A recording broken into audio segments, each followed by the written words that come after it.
در روزهای تجلیل از جشن 31 سالگی استقلالیت دولتی با ابتکار مقامات اجرایی حکومت دولتی شهر وحدت و سهم صاحبکار وطنی در کوچه سامانیان بینای خوشطرح و زیبای 11 آشیانه مورد بهره برداری قرار داده شد. بینای مذکور با استفاده از مسائل ساختمانی وطنی بنیاد گردیده در کارهای ساختمانی انشاءات 30 نفر ساکن محلی سهم گذاشتند.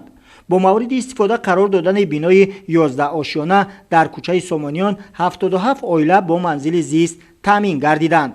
مورد بهره برداری قرار دادن بینای نوی 5 آشیانه در کوچه خراسان را در روزهای استقبال از جشن استقلالیت دولتی همچون ارمغان دانه جشنی میتوان عنوان کرد.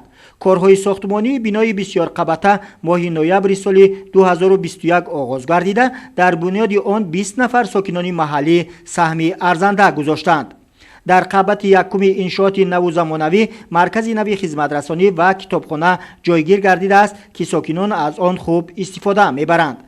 مرکز شهر وحدت با بنیاد سلسله انشاءات معاصر و زمانوی روز تا روز زیبا و دیدنی میگردد. تحفه دیگری جشنی ساکنان کوچه 20 سالگی استقلالیت هم بنیاد و مورد استفاده قرار دادن بینای بسیار قبطه از جهت ساخت معاصر می باشد. در قبط یکم انشاءات مذکور در این روز مرکز سودای یاور به فعالیت آغاز نمود که در آن 4 نفر ساکن دیار با کار دائمی تامین گردیدند. اقدام‌های سازندگی در شهر وحدت ادامه یافته در روزهای تنتنه‌های جشن استقلالیت دولتی در مجموع 10 انشاءات نوی گوناگون ساحه مورد بهره برداری قرار داده شد. پس از مورد استفاده قرار دادن انشاءات جشنی با شرکت ساکنان و سابقه‌داران، فعالان و کارمندان کسب و کار گوناگون شهر وحدت با افتخار از جشن 31 سالگی استقلالیت دولتی چهاربینی فرهنگی خوب و خاطرمان برگزار گردید. راهبریت شهر ضمن شادباشی ابراز داشتند که دوران استقلالیت برای ما امکان واقعی فراهم آورد که راه امروز و آینده ملت و پیشرفت منبعد کشور عزیزمان را به سوی جامعه دموکراتی، حقوق بنیاد و دنیوی انتخاب نماییم. استقلالیت برای ما رمز عالی وطن و وطنداری، بزرگترین نعمت دولتسازی و دولتداری مستقل، کار و پیکارهای پیگیرانه و سازندگی، عزم و تلاش‌های فداکارانه رسیدن به استقلالیت سیاسی، اقتصادی و فرهنگی را آموزانده، معیارهای جامعه شهروندی را تحکیم بخشید و در یک وقت حیات آزادانه هر فرد و عالی‌ترین درجه بخت و سعادت واقعی ملت را تامین نمود.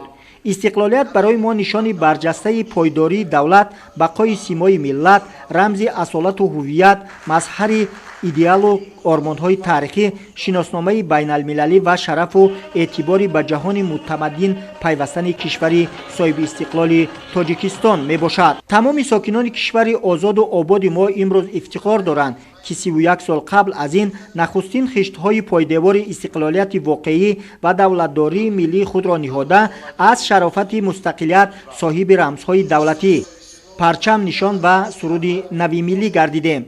از روز سرور دولت انتخاب گردیدن فرزند برومند ملت، اساسگزار صلح و وحدت ملی، پیشوای ملت جناب عالی محترم امام علی رحمان در تمام بخش‌های حاکمیت، اساسهای ساختار کنستیتوسیونی، رکن‌های تازه اداره کنی دولت، معیارهای تنظیم کننده حیات اقتصادی، اجتماعی و فرهنگی کشور رایج گردید.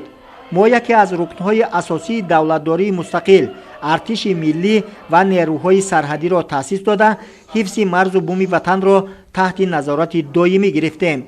ساکنان شهر وحدت هم در قطار دیگر شهر و ناحیه‌ها امروز شکرانه از ثبات مملکت و استقلالیت دولتی نموده بهره نایل گردیدن به دستاوردهای ارزنده استوارانه قدم می‌گذارند.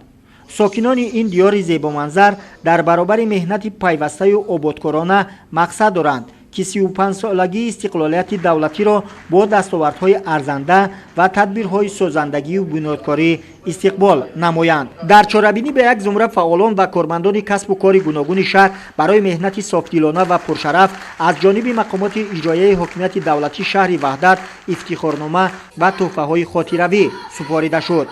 برنامه رنگین تهیه نموده کارمندان قصر فرهنگ شهر به تنتنه‌های جشنی بخشیده به 31 سالگی استقلالیت دولتی ساکنان شهر وحدت جلوی تازه ضم نمود. محمد علی عبدالکریم، ایوب محموراد، وحدت اخبار.